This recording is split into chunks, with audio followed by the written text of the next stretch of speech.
Hi, everybody. Welcome back to, I believe it's the third episode 1 of Damage Boost. We are calling it Death Console for 3 Cuties. And today, the other 2 cuties are Brian from Binge Buddies. I just now understood the title. I'm like, 3 cuties. Oh, you're talking about us. Oh, I don't like this. And Joel from Binge Buddies. It's off brand. I think that's the problem. Yeah, I don't refer to myself as a cutie. I think I don't even say cutie unless I'm talking about like the orange. Oranges. Yeah. Right. Those things rule, by the way, especially as an older gentleman. I feel like they used to. I don't feel like they taste as good. Everything sucks now. I think that's turn probably to they turn it kind of orange that like when you peel it, it just sort of tears the orange apart too a little bit. Not a clean pull. Not good. So Orange cast. I think it's been almost 3 full years since the last official episode of Damage Boost came out, which is a long time. I'm glad we're back, but we are back under some pretty depressing circumstances. It's the death of gaming, I feel, or at least AAA gaming. Console triple Console gaming, sorry. Yeah. Yes. I don't count PC players as people, though, so I guess I can encompass it as Joel is on this podcast. We'll save that for another time. It's out of scope for this conversation. So you guys want to start with Xbox or PlayStation? I feel like, I mean, I don't know when this is exactly dropping, but I feel like Xbox kind of took the news by storm today. But then PlayStation also tried to by tweeting about some gamepad, and everyone's like, no. No. You discless son of a bitch. Like, that's not okay. But what kind of gamepad was it? It's like a new fighting gamepad. Yep. Okay. It actually would be really cool, but the fact that like they introduce it with like a digital image coming to life, I'm like, oh guys, read the room. Yep. Tone deaf. So let's start with PlayStation then, I think. Just because something I think the three of us have talked about, I know I at least talked about with Brian, with the World Cup going on, it's been really, really cool seeing people all over the world unite because they're watching a game that's amazing, people from different backgrounds bonding over it. And the only thing I've seen rival that recently is people waiting for PlayStation to tweet after 5 days of silence and then jumping on it today. And it was absolutely beautiful. It was very much like a hold, get him, and Just didn't realize we just had put our foot on the hose. like, and of course some of them were funny. Like I think like one of the first comments was just a picture of an elephant saying, "You need to talk about me first." And it's like, it makes me feel a little better, but I still don't. I don't know. Like the shot across the bow was the deleting everyone's movies they paid for. I think that was like this is bad. I don't know. What's going to explain explain that here, one a little bit because I saw it, but I don't know the details of it. So for a while, you could buy movies on your PlayStation Store account because Sony is a movie company as well as a tech company, and they had the ability that you could, just like Apple or Amazon or wherever it is that you buy movies anywhere. I don't care. You could buy your digital library. You can have it there, and they had a deal with Studio Canal for X amount of years, and after a while, they went, yeah, this isn't super profitable for us, so no more buying movies on PlayStation. But if you bought them, they're yours. We're just not going to sell these anymore. And then Studio Canal went, yeah, we're done with our deal. And Sony went, okay, that's fine. And then everyone who had, I believe it was Studio Canal, forgive me if I'm wrong on which studio it was, but everyone who had those movies, they got yanked. And it wasn't like yanked like for a while there's like horror movies you could buy digitally, but you couldn't watch them, but you could still see them in your library. These are just fucking gone. Like you never owned them in the first place. And I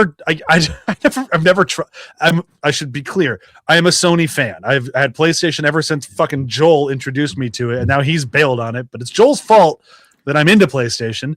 But I've been a fan for a long time, but I never trusted them with their movie market. So I didn't buy anything. I haven't lost anything. But I know a lot of people who have, and it was a real fucking shitty thing to do. Even if you hadn't been victim to it yourself, it's the implications, right? And it stretches beyond just one terrible platform, and the broader implication is, and it's been implicit for a while, that you don't own anything digital.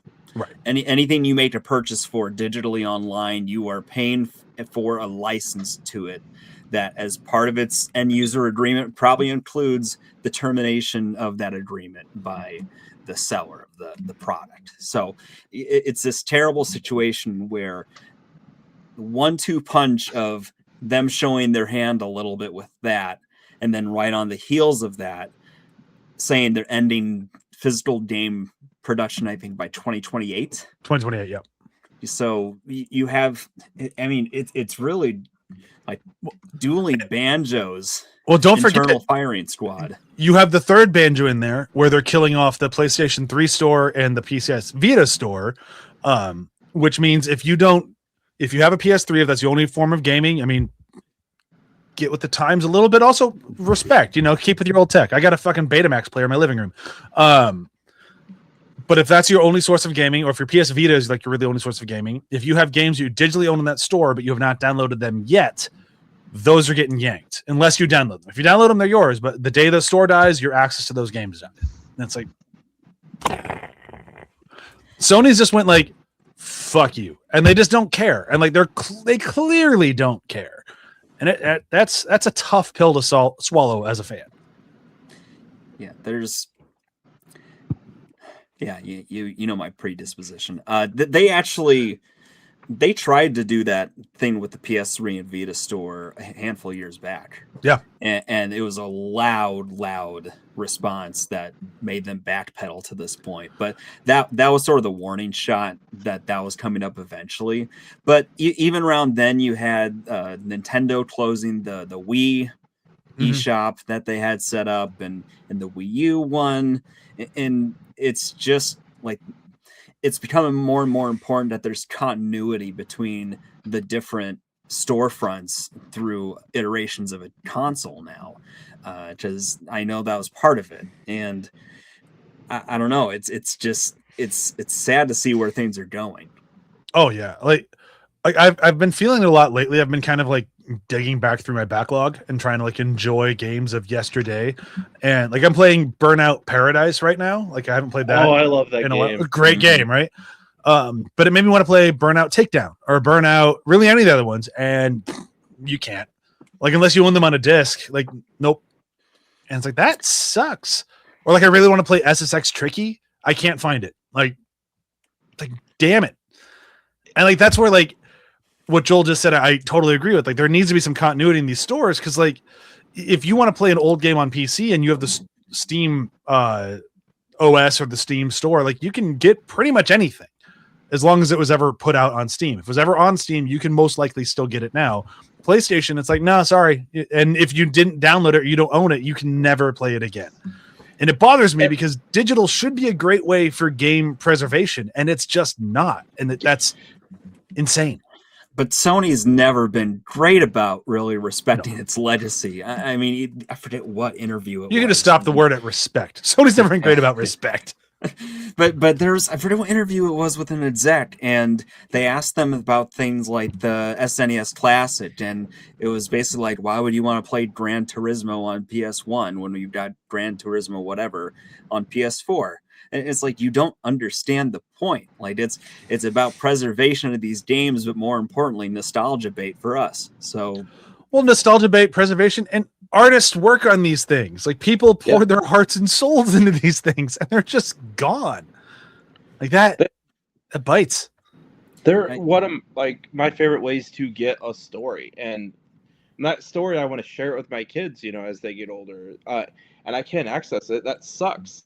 And you pair that with, like, I think gaming as a whole is, like you said, PlayStation doesn't really respect its legacy. I think gaming as a whole has never really tried to, or at least the companies, preserve all these years. Like, I think the one person I can remember pushing it was the Completionist, and then he got busted for embezzling charity money, right? So I don't know what happened with that whole program.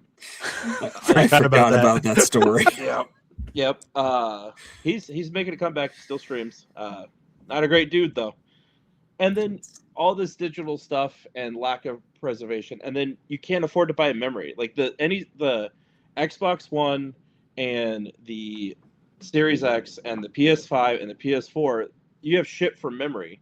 And if you're like just getting like a Call of Duty or Forza or something, that's probably over half your storage that comes with it.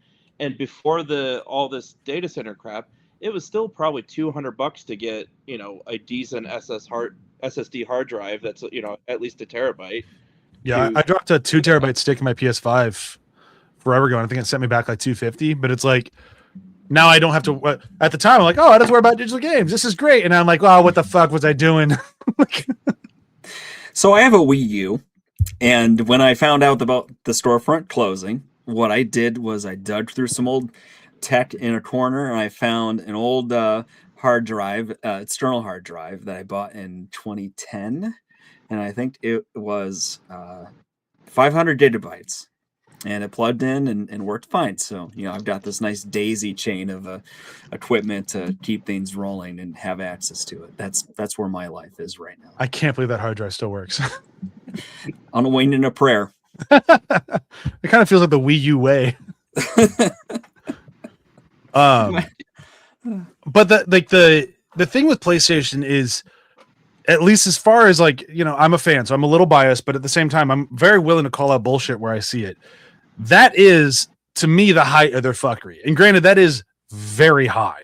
Like the removal of physical media is gross. Embracing basically GTA 6 and the whole digital front, all of that is that's a problem in and of itself. Not just Sony's problem, that's kind of everyone's problem right now.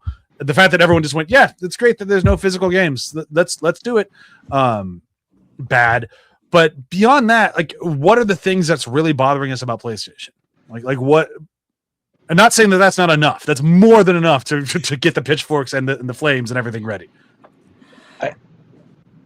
I think they're making the right. I know you have personal beef. I know they're making the right business decision for them. Yeah, I think that's what bothers me the most. It goes. They're going to win. Yeah, it's contrary to what I want and what the uproar is right now. But I've been remembering conversations back during the PS3, Xbox 360 days about if you buy it digitally, you should get $5 or $10 off because they didn't have to pay for distribution of these things, to get to a storefront. Yep. And that was part of the argument then. And it's like we're getting removal of an option to buy these games and you're not getting any benefit from it. I mean, they just announced with GTA with the $80 price tag, and I know that they were sort of bandying about with the where that would land. It's $100. The game is $100. But what? The game is $100. If you buy the $80 game, you don't get all the stores. You can't buy all the stuff in game. Half the stores are locked behind a paywall. If you want the full game, it's $100. Yep. It's not right? $80. That hurts. I'm not going to play that game, but that's terrible. You completely threw me off of my point. I didn't know you didn't know that one. I'm like, yeah, that one stings. No, but it's also price controls. Yeah. Like price fixing and having monopolized markets like that means that they get to maintain what that pricing floor is, and you will not have opportunities like you would if you were trying to jump on a sale in another store. It's going to become, between that and the consoles, how Nike shoe releases are. No. Okay, so I don't know if it's Nike specifically, but this is tertiary knowledge, so not going to be completely right. But my understanding is that basically they're going to release a new shoe, and then people get in a lottery to purchase them. And it's they're only shoes. They're shoes. You can tell I'm not a sneaker guy. I buy my shoes at Goodwill. Yeah, I'm rocking the New Balance. It's in fashion. You're such a dad. I guess the sketchers with the memory foam in them already. Those were the best. Yeah. You just you need the cushion from the floor. Yeah. Sure. Yeah. I really just here's the other point I wanted to make on PlayStation that we forgot to put in our notes that I think is if we're having the problems with the deletion of everything, the stores, all this stuff, the problem that I don't think is getting nearly enough attention, and it really needs to have a really bright fucking spotlight on it, is the dynamic pricing. Yes. Like that to me is a very, very dangerous precedent to sell. And if just for those few of you who are listening to this who don't know what that is, basically what that is saying that if a game is popular, they'll charge more for it. Tier 1. Tier 2, if a game is more popular in your city than my city, you will pay more for it than I do for it. Tier 3, if you really like your war shooters will be more expensive to you than they are to me who likes my puzzle games. I don't understand how that is legal. It's a gaming city tax. It really is. It's so fucked. And dynamic pricing's like I think this would be I'd be less pissed, but everything is going to shit like that. Like Walmart's doing dynamic pricing in some areas. And the World Cup just dynamic price half the world out of going to the World Cup. Yeah. And Wendy's tried it with like making it more expensive when you go during lunchtime and dinner time, and people flipped out and they lost a shit ton of money. Yep. But we can only boycott so many things. We can only. I think when it comes to the PlayStation, I don't know if we're going to make a difference at all. I like to think we have some control. I know that's hope trafficking. It's probably not realistic.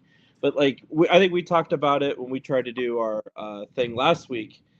It sucks knowing that like my kids aren't super into wrestling games, but they love playing like the older ones just to do crazy shit. Mm-hmm. I can pick up last year's WWE game $20 right now at GameStop or my local game store. If I want to buy it off the PlayStation store or the Xbox store, that's still $65.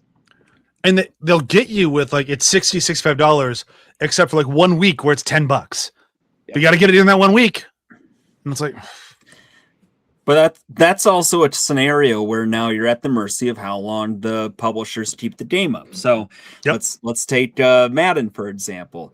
You know what happens if there's a future where they decide to cycle out 2 games ago every year. So after 2027, anything 2025 or below is wiped out from the store, you know, and then all of a sudden somebody like me who buys a Madden for one generation at a time is losing my game. And it's like, I know it would be worth $2.99 at GameStop if it was a physical copy. Yeah. But then again, that's why they're doing it. And that's why their stock went up. Mm-hmm. It's like, well, shit. Yeah. That's the problem is that once a manufacturer goes public, they're no longer a manufacturer. They're a finance company. Yeah. So. Capitalism sucks. So I'll do this. Is there any hope? For PlayStation specifically? PlayStation specifically. I think there is hope insofar as you won't have a problem finding PlayStation 5s for under $400 on the used market. Ouch. That's some bleak hope. My only thing that I can still say about it, like I'm not getting rid of my PlayStation 5, both because like that's kind of like my comfort gaming place. I won't buy as many games for it if they keep doing dynamic pricing. But it's also where my son likes to play games. Like he and I like to play like Party Animals together. We did today. It's a fun game. But I will say, as we kind of transition to Xbox, if you're talking about the games they make, and I'm going to die on this hill, PlayStation makes better games. Like they just do. When they make games. Very good point. Yeah, when they make games, very fair point. Both sides are kind of guilty of that right now. But Xbox like, well, we're going to make some games. Like, well, they fucking suck. And it's like, but we made games. It's like, but if you're going to like that the top tier of PlayStation was top tier of Xbox. Like, I will take The Last of Us and Uncharted any day over Gears of War and Halo. Like, I just think they're better told stories, and I think they're better made games. And I will die on that hill.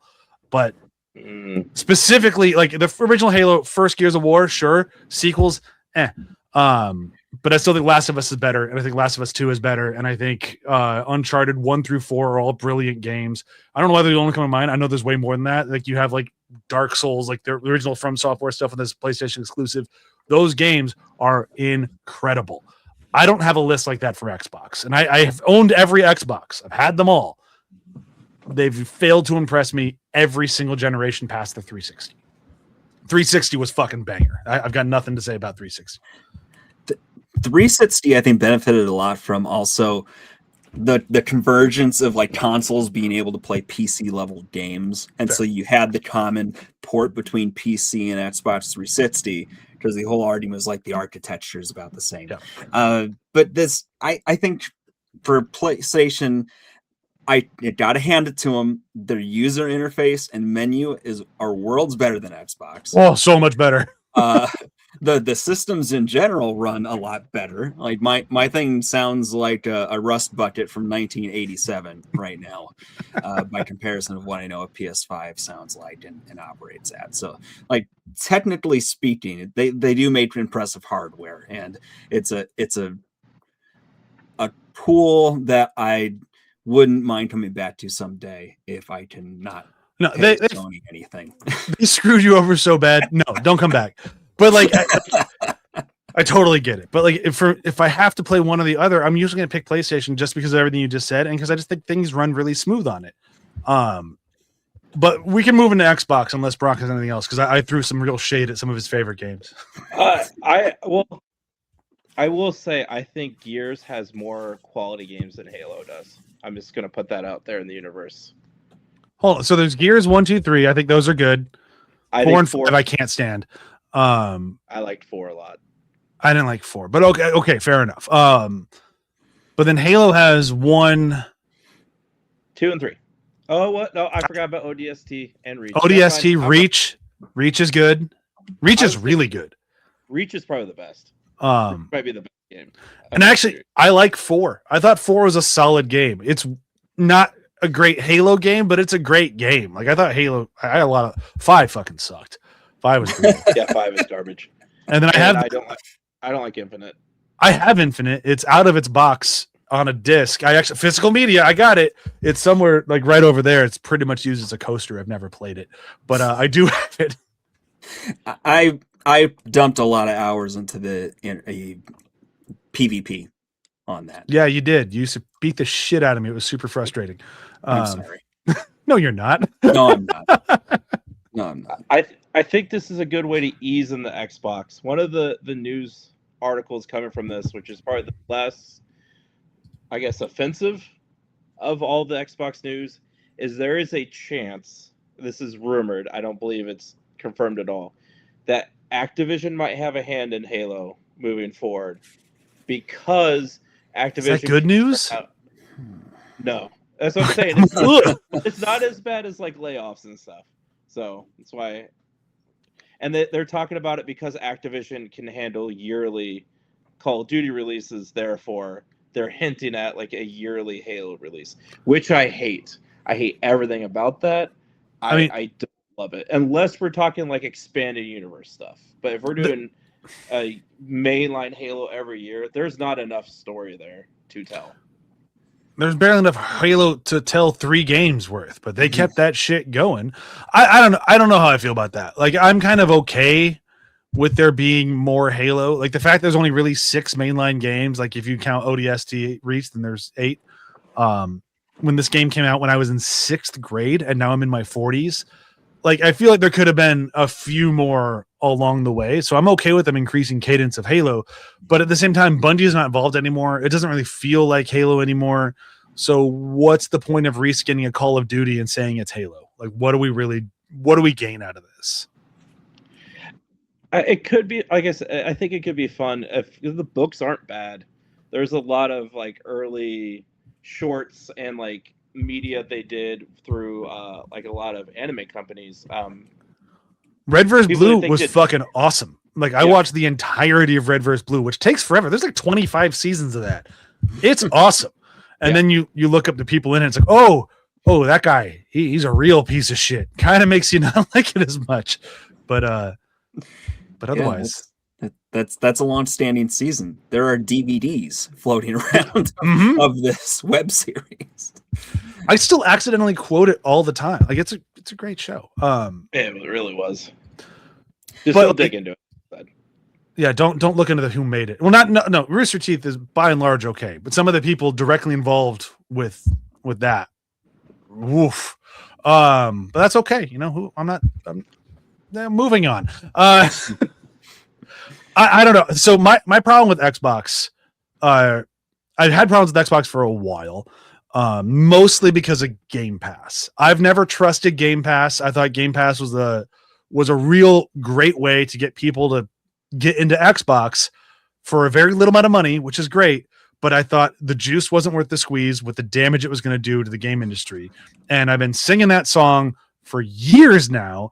And it's finally coming home to roost, which is like, hey, I was right. Damn it. Damn it. I think if it was contained and stayed, that whatever it was, 10, I think $12, and it was a handful of games just to give people options to help save money. And you're throwing maybe one big game, and it was like a handful of mid-level indie game kind of stuff.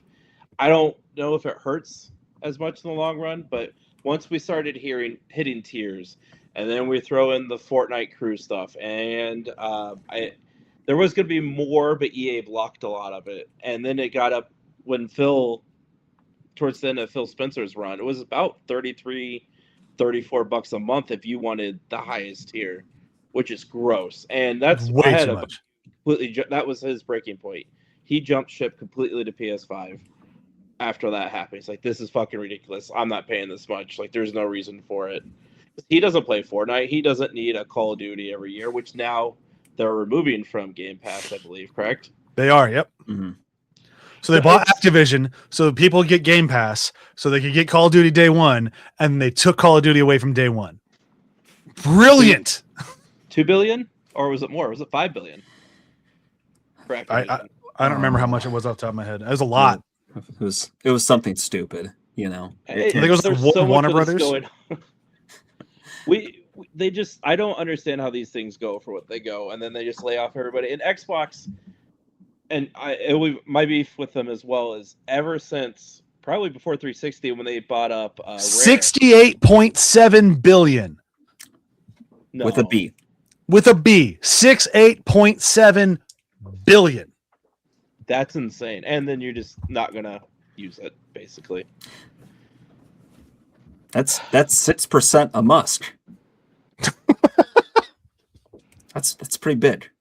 That's pretty big. That is a lot of money to spend on something to royally fuck it up.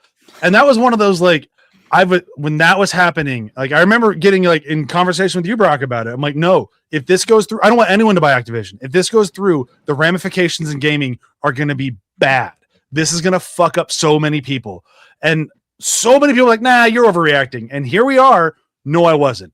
Like, they actively fucked Xbox. Like, I can't believe how bad of a decision that was. And how badly handled it is now. It led to PlayStation buying Bungie for a crazy amount. And which they've also done nothing with. But we're on Xbox now. Yeah, you had your chance to wreck. And Xbox has done this forever, which kind of, and I will admit, I am probably, the bigger Xbox stan of anybody in our network, I would think. I don't think anyone else really cares for them as much. And so I hope traffic a lot. I put my head in the sand, I'll admit it. I try to say, well, it'll work out. But ever since they bought Rare and did absolutely nothing with it, like, what did we get? Nuts and bolts? Banjo-Kazooie Nuts and Bolts? That's it.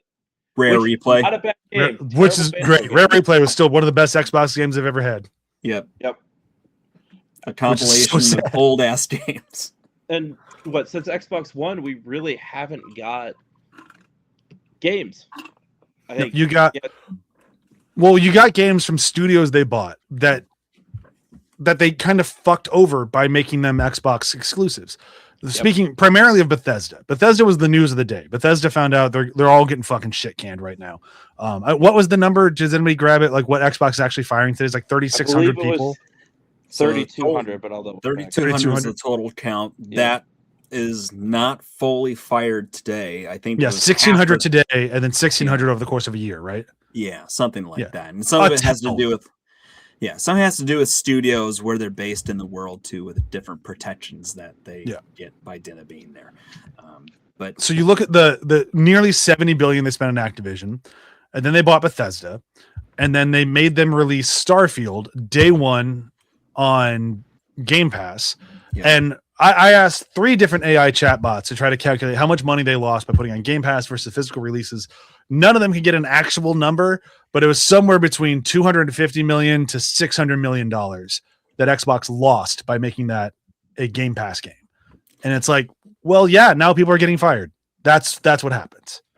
It's just for that game was so hyped up too, as this is the next new thing from Bethesda, and I know enough Bethesda heads to know that they were like new Fallout level of hyped for this thing, and they show up, and I guess it's sort of more of a streamlined, condensed, buddy, even by Bethesda standards, experience, and like how many physical copies or digital copies would they have bought, through that, and they still would have, had time to do their fixes and get it patched up to an acceptable level. But that's sort of the story of Game Pass in general, is feeding these games to the wood chipper in effort of trying to rationalize a eventual price increase. And you see this with a lot of streaming services right now, where they're doing the boiled frog thing, where they've gotten the base in there. They're going to tamp up the price and see how long they can raise it until it hits an equilibrium. And like Microsoft is realizing that they overbought and undersold. Yeah. And I in some ways it goes even further back than the Activision thing.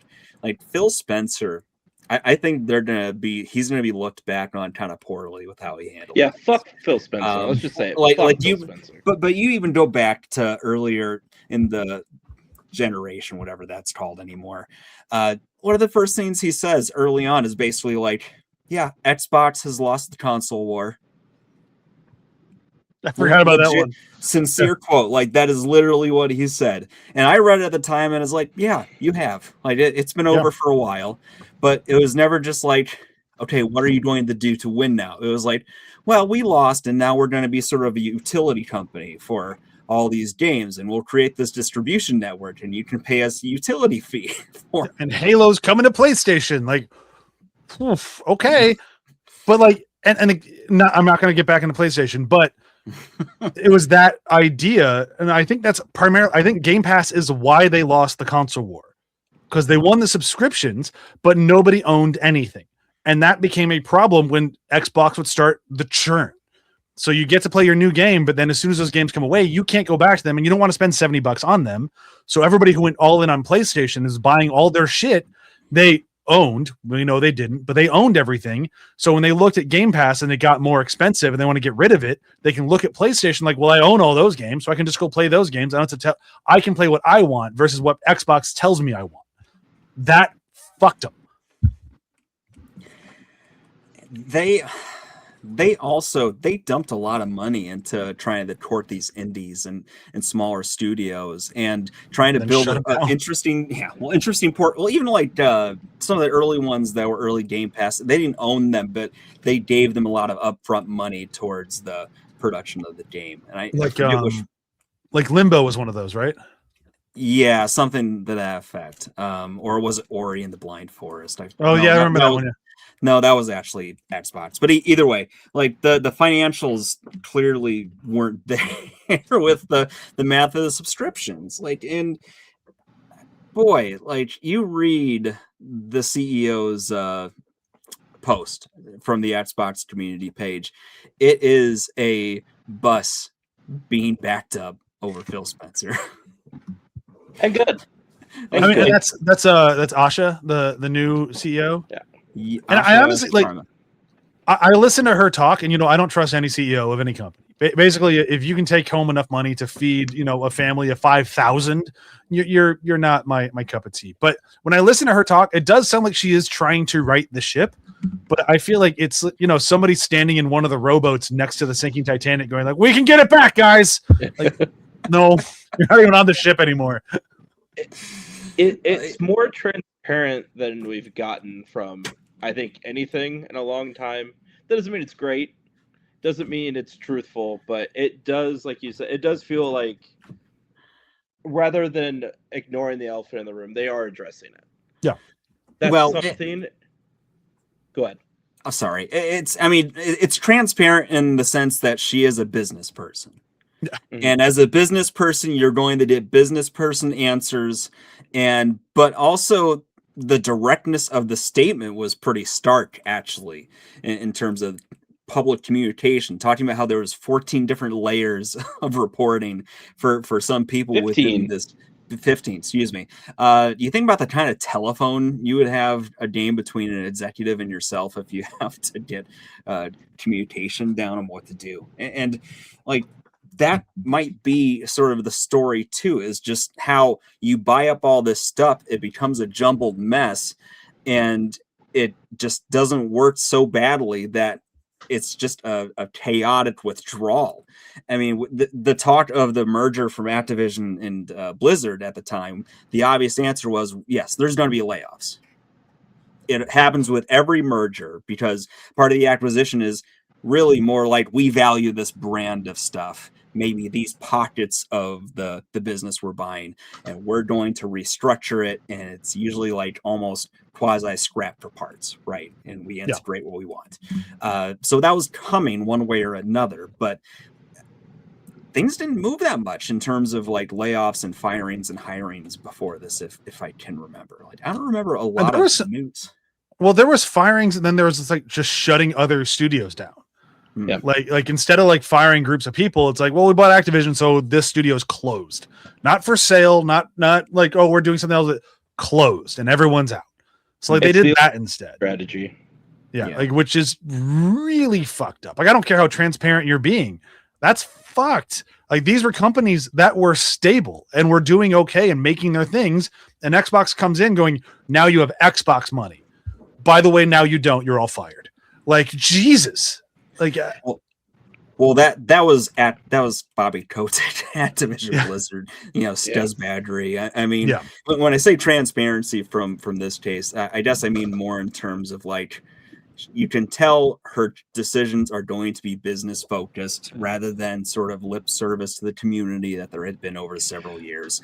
I think Phil Spencer came from a time where, you had Nintendo executives being turned into puppets for little stage plays for promotional videos. And Phil was a salesman. Like, Phil, she's a businesswoman. He was a salesman. Yeah, it's fair. Yeah. But like, you look at like just her recent decision of like I know it's not just her, but you want to see Xbox in motion. Look at their upcoming Game Pass games, and it's like, this is your lineup, really? And like, you'll see like the bots on like IGN and games are like, "Oh, great lineup! I can't wait to play it." Like, which one? Which one are you excited to play? Because I don't believe you. I think when I also meet with the transparency thing, it is nice that we know exactly what is happening to the studios they are either selling or letting go independent, rather than having to wonder. Like, I love the State of Decay games. I've been waiting for State of Decay 3 since the Series X came out. It was allegedly supposed to be a launch title, but apparently that was Xbox telling them it needed to be ready, and they're like, it's fucking not. So like, it's not coming out. And then right before this news came out, I think 3 or 4 days before, they released gameplay and they broke down what State of Decay 3 was going to be. And then this news starts coming. But at least when she came out and addressed this, Undead Labs is being sold. So and the game, they did announce that State of Decay 3 will still come out, but they are not obligated to put it on Game Pass. So it'll be something that we probably will have to buy, which I will gladly give them my money at this point, especially after all this. But it's nice knowing like all these things. I don't think any of the ones this time around got shut down. They either were allowed to go back to being independent or they were sold. And that's better. Like that's definitely better. Not the 3,200 people who are losing their jobs better, but Yeah. But I think like there needs to be a change, and I don't know. It has to come from the consumers. Unfortunately, we need to stop rewarding them for their bullshit. And like saying like, oh, I'll still buy this game, or like I'm still going to pre-order Grand Theft Auto 6, or I'll probably still get a PlayStation or the next Helix project, whatever it is. We're just saying like we're being really loud and grumpy, but behind our backs, I'm like, yeah, but it's cool. Like, don't worry about it. Like we're fine. And that's the message they're going to get. And it sucks.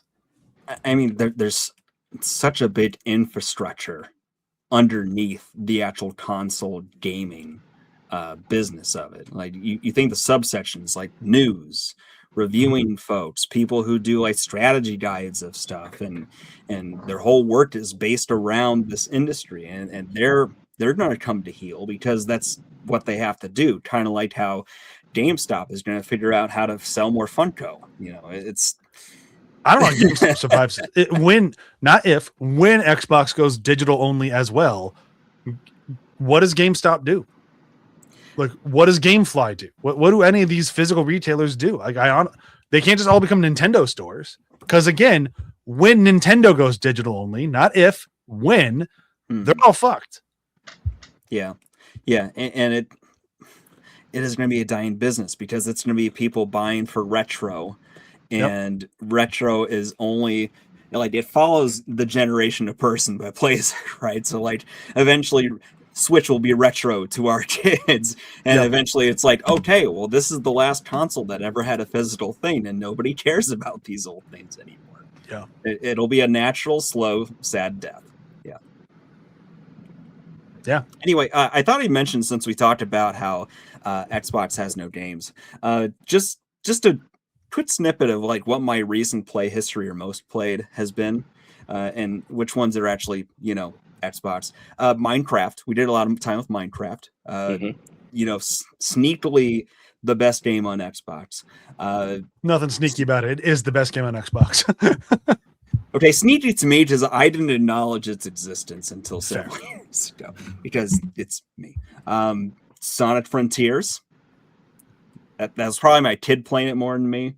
Actually, I'll give you just this one window here. My most played game was Teenage Mutant Ninja Turtles Cowabunga Collection.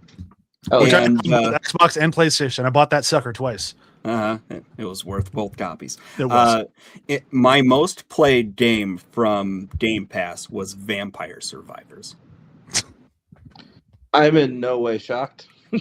I'm not at all. Which, like, great game, but you're telling me basically, like, I paid for several months of Game Pass to play Vampire Survivors for a stretch. For a $5 game. Yes. Yes. And like, I'm the kind of idiot that's supposed to propel these subscriptions forward, right? Just the person that just lets it keep going and doesn't think about it. But yeah, like eventually you're talking about me paying $10 versus $25 a month. And all of a sudden it's like, okay, like it's on sale for $1 on Switch and on PC and on my phone. All right, so if I'm looking at my like PlayStation, I'll skip the ones that are only for my kid. So then we have Silent Hill F, James Bond First Light, and then played Returnal a little bit, RoboCop, and then my number one most played game on my PS5, Rocket League. Hell yeah. Hell yeah. Which game rules. I suck at.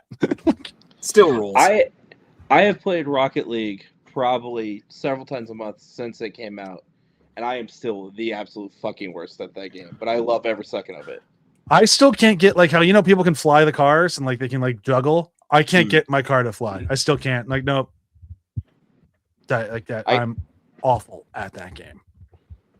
My top played game on Xbox, Stardew Valley. That also which makes sense. I own on Switch and PC as well.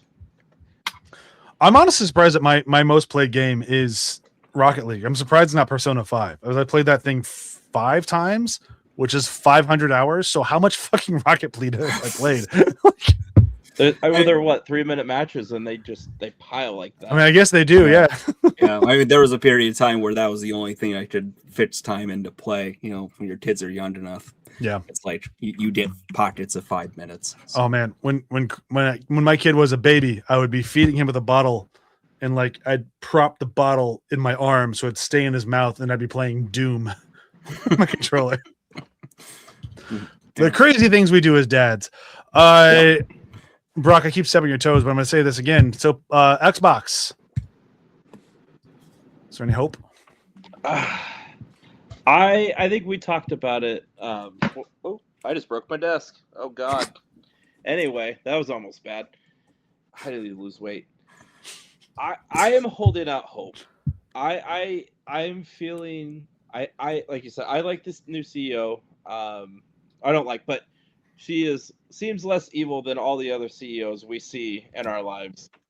And maybe, just maybe, there's going to be enough pushback with the PlayStation news that maybe one more generation will hold on to having physical media from there. Because what I've seen from the PlayStation part of it is they didn't really tell anybody like that gets physical media from them that they were doing this. This was kind of just sprung on everybody. And Xbox hasn't said anything from reports that I'm seeing to anybody about doing that yet. So maybe we got one more generation left. I don't know if that's hope or just kicking the can down the road, though. I think you do know it's kicking the can down the road. Like this. I mean, case in point, PC's been diskless and physical medialess for how long? Extremely long time at this point. I know it's not the same because I know you have different digital storefronts. There's different places to get your games, so there's still competition. I get that. I'm just saying that like the physical media thing it's been dead there for a very long time. Well, so even removed from that for console stuff, you know, the disc you buy at launch, you have a 50 gig install that makes it workable. Yeah. So once the storefront's dead anyway, it's dead plastic. Like that, you still don't retain ownership for that. So like this is one of those like we've already kind of lost the fight. So for like my hope for Xbox, it's the same hope it's always been. Like I honestly feel like the main reason that Xbox lost this console war that Phil says they lost was their games. The games the games they made prioritized having parties like old school LAN parties, but digitally. They like play with your friends, story kind of in the backseat. Like that was their main thing. We want multiplayer. We want as many people huddled around their boxes as possible. And when you'd go over to the PlayStation, you'd get stories. It would take forever to get your fucking games, but you would get stories that you can connect with. And it was just two different approaches to gaming. And the problem is, I feel like no matter what Xbox's approach is right now, they only have a very few avenues. They can rely on their old titles, which will be war shooters, sci-fi war shooters, Forza. You can race, but you can do that in fucking any console in the world. So what do they have that's going to get people who are completely out of that ecosystem, who own 50,000 titles on Steam and 100,000 titles on PlayStation, to go, okay, now I'll be an Xbox guy? I don't know what they have to do that. I honestly don't. Whatever they do has to be built from Xbox first party studios. Yeah. Whatever slate, whether it's the new Fusion Frenzy or some sort of SSX revival or whatever. It's not Fusion Frenzy. Brute Force. Brute Force 2. But it has to be that. I mean, I feel like a lot of times, and it was evident in Xbox especially, it's like they outsourced some of these types of games to indie outfits, right? Yeah. And like, give me a good indie, I'll play it any time. But you're looking for a certain character of game when you're looking for a first party experience. It's like Nintendo, they do have a wide range of stuff that they make, but generally speaking, it's like you expect a certain sheen and polish and presentation. Same thing with Sony with a lot of their marquee games. They all have a tone and character to them. Like Sony has like cinematic. Like you are playing a movie when you're playing a Sony game. Right. Like Nintendo, you're going to Disney World. Like you get that vibe every time you play that game. Yeah. What is Xbox's identity? Yes. They had a shot of making one if they could have stuck with Halo and Gears. They're that kind of serious but not serious tone. I can't think of a good way to describe it. Camp. But Halo camp, yeah, the camp. Halo was camp. Halo was always camp since the very first game, and it was fucking great. I would say Gears was a little more disguised, but still pretty campy. There was a lot of satire. Gears is very campy. It's that full blown machismo, like I'm so tough I can't turn my head. Like it's ridiculous.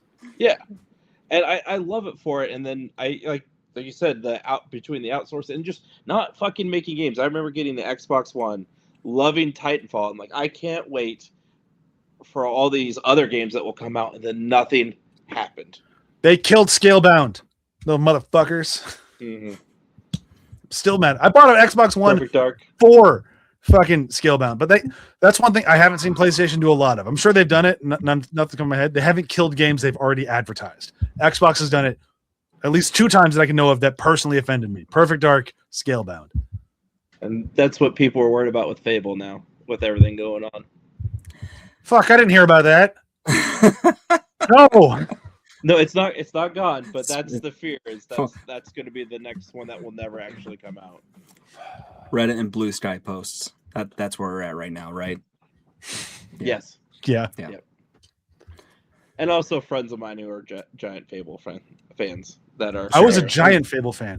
Fable 1, 2, and 3, man. I loved the shit out of those broken ass gimmicky games, but they were so much fun. They're terrible. That was so much fun.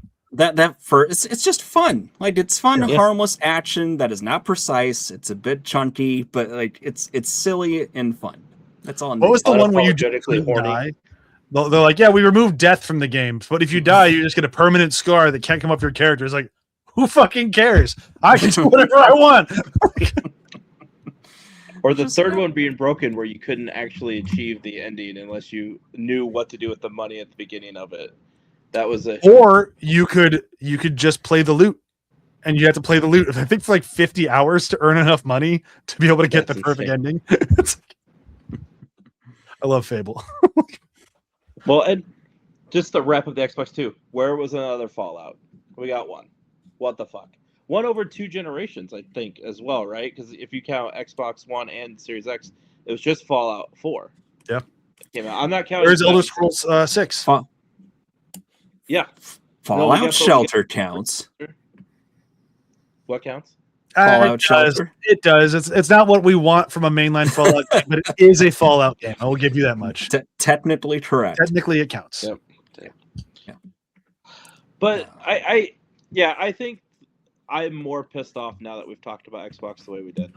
I think you guys got me. You were defending it too much earlier. It was annoying me. I just I don't know.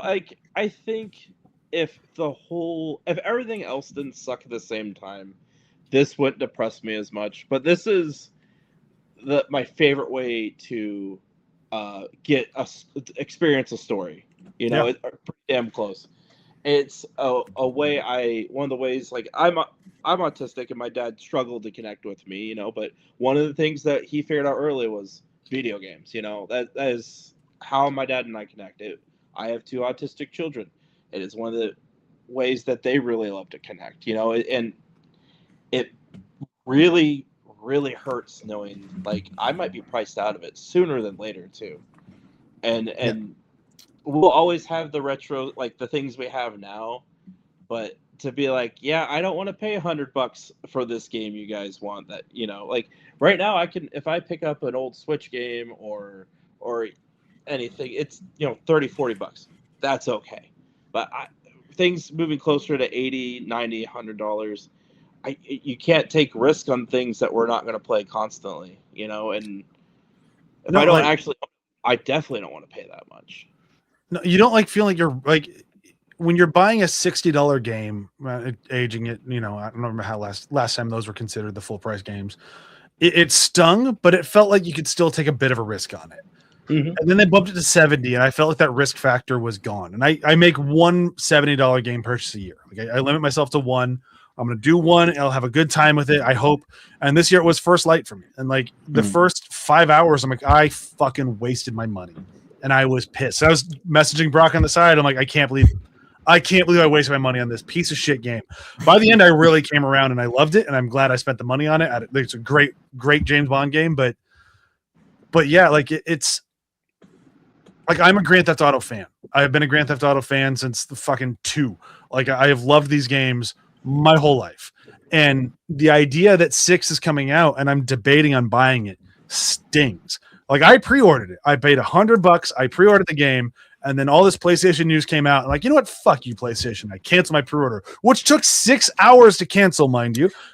Different story for a different time.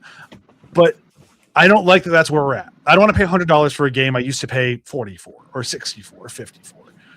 Even if it's the greatest game of all time, I still feel like we're getting took. And it sucks. Yep. And it goes back to removing the physical discs makes you lose agency and power as a consumer. Yep. And it's funny, through all this, we did not even mention the consistent price increases on the systems or the prognosis for future cost on that. Well, let's close with that. What do you think the next consoles are going to cost? I think that they aspire to get it to 1,000. I think realistically it's going to be closer to 12, but I think if one of them is going to try to be like the undercut, it'll be 1,000, $999. I was going to say about the same. I was going to guess $999 for both of them, and within 2 years we have special editions that come out for $14. Yeah, I mean that tracks with the cadence they've had for those upgrades, especially Sony. Yeah, I think we're going to start at 1,200. And everyone that comes out is gonna be a 2-tier thing, like the Series X and S kind of deal. I'd push back on that because they got so much shit from developers that the Series S held back this entire generation. I don't think they ever do that again. Yeah, but I do think that be a tier based off memory then. Yeah, they'll find something, but like the power of the systems, they'll never scale that again. That was a Phil Spencer idea, and yet another shitty one. Fuck. We should honestly and I really hope I can get back to weekly damage episodes. But I would love just to make a massive list over the next week and just come back next week and just fucking put him to the fire. Like I know he's not like actually dead, but I would love to throw a funeral for that piece of shit. Like I'll he was better than the guy before. But when the bar is on the ground, does it really feel great to clear it? I don't know. Just ask Argentina at their win today. Oh, thank you for my. Yeah, please don't make me defend Phil Spencer. I always, and it sounds weird because it's Microsoft and they're obviously not an underdog, but I jumped on the Xbox train with the very first one. Because it felt like, the scrappy underdog. It was an American thing, and I was young enough where that was still cool. So that's why you got Xbox? Because it was, nobody else was getting it. Halo, and it was the American alternative. Oh, I didn't give a shit about the American thing. I had Halo and then the jiggly DOA 3. Sold. I mean, sold. I actually know about the commercial of She Kicks High. That got me. That got me so fast. I had that on Soul Calibur on the GameCube. Like she didn't kick high, Sophitia. Yeah, she did. She poked. Well, maybe I'm thinking of the bondage lady. I can't remember. Ivory, maybe? Is that... You mean Voldo? I don't think Voldo. I think Voldo's a guy. No. The girl with like the whip sword, right? Yeah, whip sword lady. I think that's Ivy. I think it's the Ivy. Short hair and the giant butt. I played DOA 3 more than I played Soul Calibur. Oh man, I was a big physics fan of Soul Calibur. But anyway, this was great. I'm glad we're back on it. Thank you guys. Should we end by, I don't know, throwing out a game that's made us happy lately? Just to have some positive energy out in the universe before we go. Sure. I'll go with Silent Hill F. The combat is garbage, but it is so nice having like a legit Silent Hill game again. And I haven't had one of these really since like Silent Hill 3. So it's awesome. I love playing Silent Hill. I even started watching the shitty story's so good. Yeah. But I started watching that movie today, the one from Bloody Disgusting. Whew, that's trash, but it's fun. I'm having fun with that. I'm having fun with the game. Joel? Star Fox. So like Star Fox, it's catching me more than I would have expected for basically just a prettied up remake of an N64 game. But I think it's one of those absence makes the heart grow fonder thing, and it's just really cool to see Corneria in full HD glory running those same traps. So it's this weird mix of like nostalgia and familiarity cut with a new graphical style. And I say all this and also want to say I'm not looking forward to Ocarina of Time. So Same. If Ocarina of Time's good, it'll get me to buy a Switch too. I don't think it'll do what I want it to do though. Yeah. They've showed us nothing, and the release date's not that far away, so that doesn't fill me with hope. Yeah, that's GTA Definitive Collection all over again. And I guess for me, I actually been playing a lot of Smash Brothers again lately. Which the details, I don't think that game gets enough flowers with the smaller parts of it. No, that game owns the whole fucking flower farm. No, it has more praise than any fucking game ever. It gets plenty of praise. Go ahead and keep praising it. I'm all for it. Smash is great, but don't say it doesn't get enough praise. That's fair. That's fair. And I guess it is getting pretty old. I think it's 7 years at this point. Is it really? Wow. Yeah. It was pretty early Switch 1 game, so I think. It was ultimate. There's nothing else left to do. Yep. Except wait for the Switch 2 edition to come out.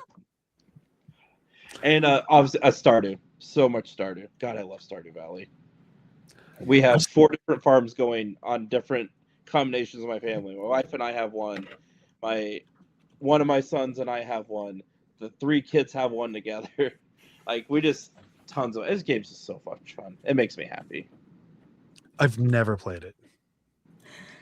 It is very Super NES farm game. Like it's inspired by Harvest Moon. Yes. Like, I'm never going to play it. There That is so not my style. I get it. I'm not trying to throw shade at it. Like I'm not saying it's a bad style. It's not what I like. Right. All right. Well, I guess on that, we can end it. So I hope everybody out there be good people. Bye. Guys.